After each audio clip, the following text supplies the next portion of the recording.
अगर हमें समानता और एकता लानी है तो इस देश में हर नागरिक के लिए एक ही कानून होना चाहिए, चाहे किसी भी जाति या धर्म का हो। देश का कानून हर जाति और मजहब से ऊंचा होना चाहिए। छोटा छोटा हित चाहे कितना ही महत्वपूर्ण क्यों ना हो, बड़े हित को उसके लिए कुर्बान कभी नहीं किया जा सकता। अक्सर लोग कहते हैं कि ये सुझाव कागज पे बहुत अच्छे लगते हैं, लेकिन इनको लागू करने के लिए पैसा कहां से आएगा? मैं पूछता हूं, पिछले कई सालों में हिंदुस्तान ने अफगानिस्तान को 3000 करोड़ रुपए की सहायता दी है। सवाल यह है, ये पैसे की जरूरत किसको ज्यादा है, हिंदुस्तान के गरीबों को या अफगानिस्तान को? 40,000 करोड़ रुपया हर साल हिंदुस्तानी खर्चते हैं अपने बच्चों को विदेश भेज की शिक्षा हासिल करने के लिए। इस रकम से हर साल हिंदुस्तान में हम 40 IITs और IIMs खोल सकते हैं। हर ग्राम पंचायत में स्कूल बनाने के लिए जमीन छोड़ी गई है।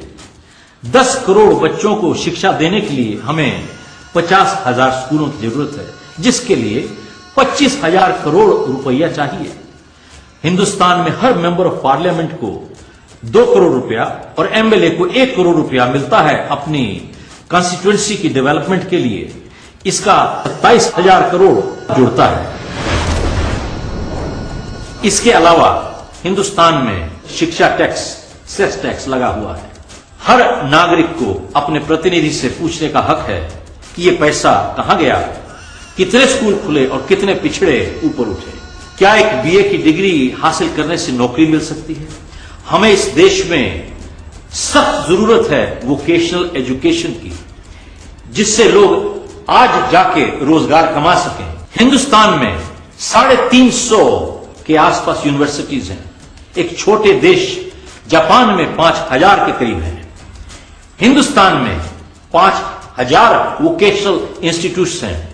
चाइना में 5 लाख वोकेशनल इंस्टीट्यूट्स हैं। एक तरफ काबिल इंसान काम करने के लिए नहीं मिलते और दूसरी तरफ ट्रेनिंग ना होने की वजह से 30 करोड़ जनता को काम नहीं मिल पाता। आज तक मैंने किसी प्राइवेट सेक्टर की जॉब एप्लीकेशन पर जात का सवाल कहीं नहीं देखा जहां किसी की जात पूछी जाती है, लेकिन सरकारी हर फॉर्म के ऊपर और कुछ पूछे ना पूछे जात जरूर पूछते हैं। मैं पूछना चाहता हूं, क्या डॉक्टर अंबेडकर को जात की वजह से देश का सम्मान मिला था या कर्म की वजह से? जाति के बजाय आर्थिक आधार पर और काबिलियत पर नौकरी क्यों नहीं मिलती?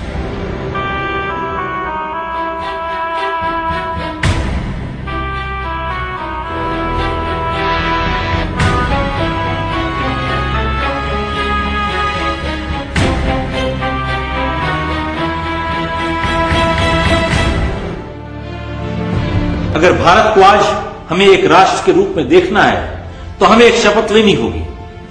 हम ना तो किसी की जात पूछेंगे, और अगर कोई हमसे हमारी जात पूछेगा तो यही कहेंगे हम हिंदुस्तानी हैं, इसके अलावा और कुछ नहीं। कोई भी अगर मुझे एप्लीकेशन भरनी हो और जात का सवाल आए तो उस पर यही लिखूंगा मैं हिंदुस्तानी हूं, और अगर इसकी वजह से मेरी एप्लीकेशन रिजेक्ट होती है तो मैं शांतिपूर्वक इस देश में आंदोलन खड़ा करूंगा एकता के लिए। हम धर्म बदल सकते हैं, जात क्यों नहीं? इस देश में ना तो कोई बैकवर्ड है और ना ही फॉरवर्ड है। गरीब और अमीर जरूर हैं, लेकिन सारे देश में हम सब हिंदुस्तानी हैं। Yes, I'm proud to be an Indian. देश के लिए जान भी हाजिर है। मैं अकेला देश के लिए खड़ा हूँगा। If my country lives, my mother will live. हर नागरिक इंसाफ चाहता है, हैरात नहीं।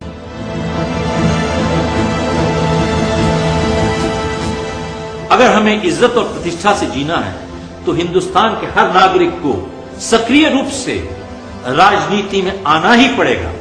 इसका यह मतलब नहीं है कि हर एक को टिकट लेकर इलेक्शन खड़े होना है या एक पार्टी ज्वाइन करनी है। इसका यह मतलब है कि हर नागरिक को अपने वोट की अहमियत समझनी चाहिए और उसका सही रूप से इस्तेमाल किया जाना चाहिए। जो लोग वोट करने नहीं जाते और अपने वोट की अहमियत नहीं समझते, उन्हें निंदा करने का कोई हक नहीं है। हमें देश का हित अपने हित से ऊपर रखना ही पड़ेगा। हमें भगत सिंह, चंद्रशेखर आजाद और सरदार पटेल बनना ही पड़ेगा हमें नेताजी सुभाष का नारा, जय हिंद का नारा दोबारा से लाना पड़ेगा। हमें गुड मॉर्निंग, नमस्ते छोड़ के जय हिंद की भावना दोबारा से जगानी है। हमें गुरु गोविंद सिंह जी की दिखाए हुए रास्ते पर दोबारा से चलना है। जुल्म करना पाप है और जुल्म सहना उससे भी बड़ा पाप। अगर दुनिया के नक्शे पर हमें एक हिंदुस्तान देखना है तो हमें इस सिद्धांत से जीना होगा, जाति छोड़ो और भारत जोड़ो। सर पे तिरंगे का जुनू नई क्रांति का अरमान है, होठों पे वंदे मातरम और दिल में हिंदुस्तान है।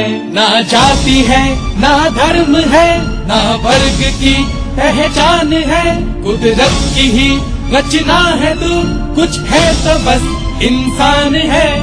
दोष किसको देंगे क्या, हम खुद ही जिम्मेदार हैं। चुपचाप देखे जुल्म जो वो देश के गद्दार हैं।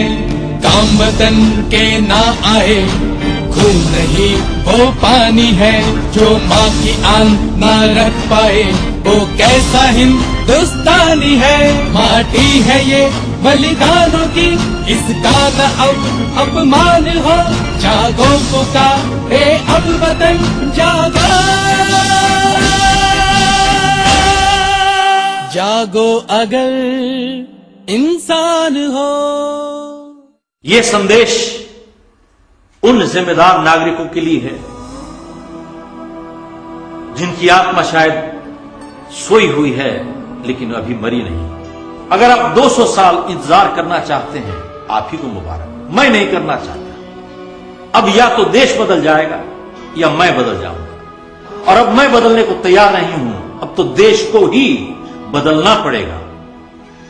आप ये वीडियो ले सकते हैं स्कूलों कॉलेजों में, ऑफिसेस में, फैक्ट्रियों में, रोटरी क्लब्स में, लायंस में, चेंबर ऑफ कॉमर्स में, इंडस्ट्री में दिखा सकते हैं और जागृति पैदा कर सकते हैं। भारत महान था, आज भी है, और जब तक इस देश में एक भी देशभक्त जिंदा रहेगा, भारत हमेशा महान रहेगा।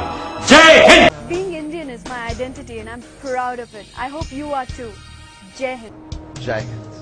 सारे जहां से अच्छा हिंदुस्तान हमारा, हमारा सारे जहां से अच्छा।